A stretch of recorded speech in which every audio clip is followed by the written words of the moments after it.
The story of Ezekiel's vision in Ezekiel 37 verses 1 to 14 is one of the most striking and vivid passages in the Bible, offering both a metaphor for restoration and a promise of hope. This account not only paints a picture of physical resurrection, but also serves as a powerful illustration of spiritual revival, both for the people of Israel and for us today. As we dive deeper into this text, we find a message that transcends time, offering wisdom, encouragement, and a profound understanding of God's ability to restore even the most hopeless situations. The historical context of Ezekiel's vision.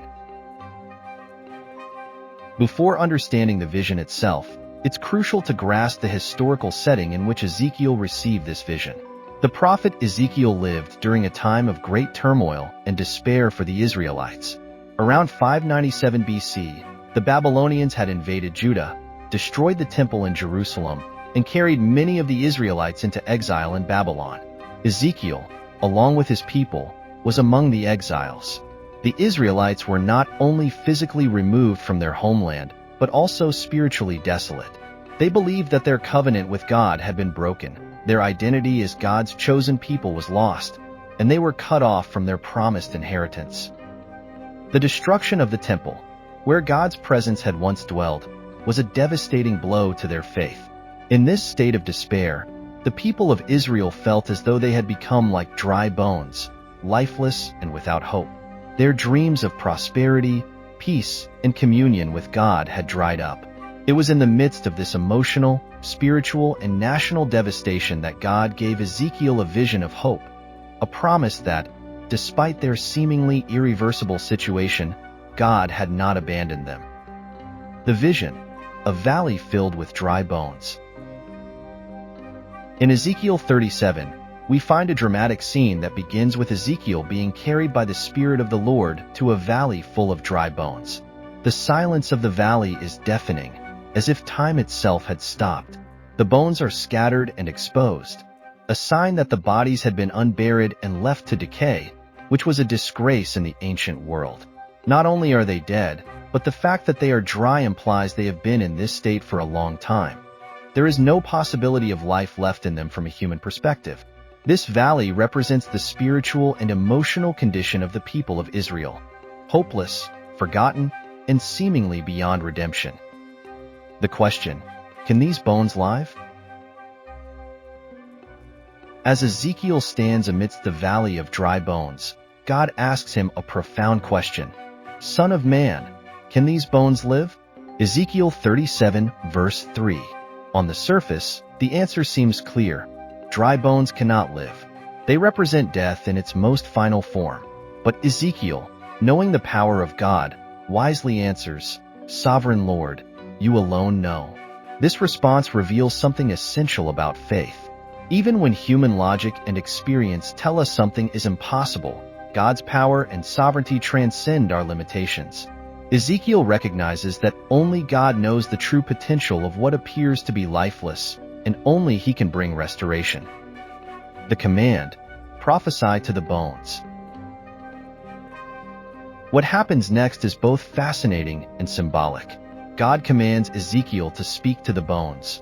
Prophesy to these bones and say to them, Dry bones, hear the word of the Lord. Ezekiel 37, verse 4. This command seems illogical. How could dry bones possibly respond to words? Yet, this moment highlights an essential truth about the power of God's word. It is His word that has the power to create, to restore, and to bring life where there was none.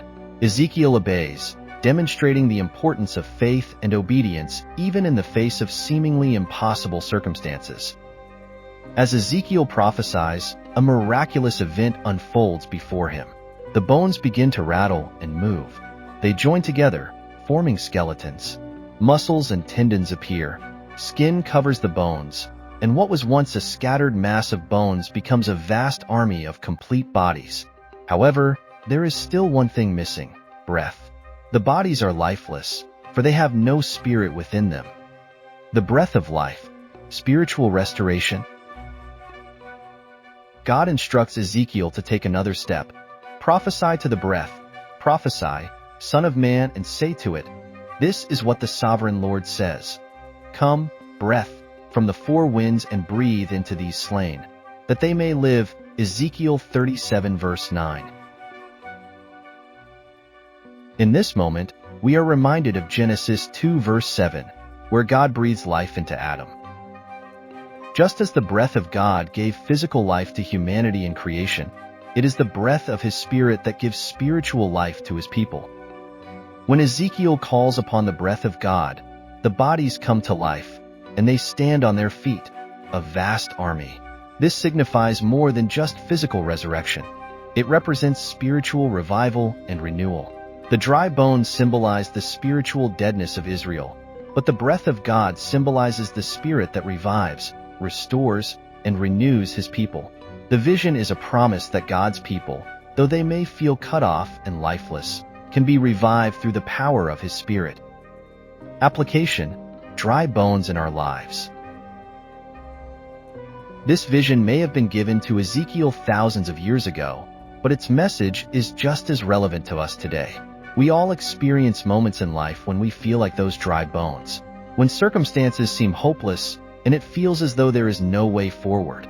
These dry bones can represent different things in our lives: broken relationships, dreams that have died, financial struggles, or spiritual dryness. In these moments, we can easily feel abandoned by God or believe that our situation is beyond His ability to fix. However, Ezekiel's vision teaches us that nothing is too dead for God to restore. No matter how broken or lifeless a situation may appear, God has the power to breathe life into it. The key is to allow God to speak into our lives and trust Him to bring restoration in His timing and His way. Revival in the church and in our lives. This vision also has significant implications for the church. Often, churches or ministries can resemble that valley of dry bones. There may be structures, programs, and activities in place, but without the Spirit of God breathing life into them, they remain lifeless. What the church needs is not more human effort or new strategies, but the breath of God's Spirit to revive and renew. Revival begins with prayer and obedience. Just as Ezekiel was commanded to prophesy to the bones, we too are called to pray for God's Spirit to move in our churches, ministries, and personal lives. We must ask for God to breathe His life into the areas that seem dry and stagnant. Only then can true revival take place. The role of faith and obedience. Ezekiel's role in this vision is also significant. God could have revived the bones Himself without Ezekiel's involvement, but He chose to work through the prophet.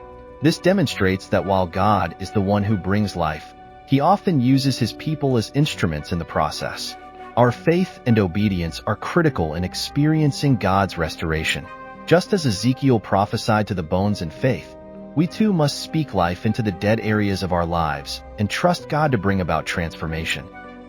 Our prayers, our faith, and our willingness to obey God's commands are essential parts of the process of restoration. When we align ourselves with God's will and speak His word over our lives and situations, we invite His Spirit to move and bring life where there was once death. The promise of restoration. God's message to Ezekiel doesn't end with the revival of the dry bones. He goes on to explain that the bones represent the entire house of Israel, which felt cut off and hopeless in exile. God acknowledges their despair but offers a powerful promise. I will open your graves and bring you up from them. I will bring you back to the land of Israel. Ezekiel 37 verse 12. For the Israelites, this promise was both literal and symbolic. God was promising to restore them to their homeland, but He was also promising spiritual restoration. He would bring them back to life, not just physically but also spiritually. This promise points to the ultimate restoration that would come through Jesus Christ, who brings us out of the grave of sin and death and offers us new life through the Holy Spirit. If you found this video enjoyable, please consider liking and sharing it. Additionally, subscribing to this channel will ensure that you receive more updates in the future. Thank you.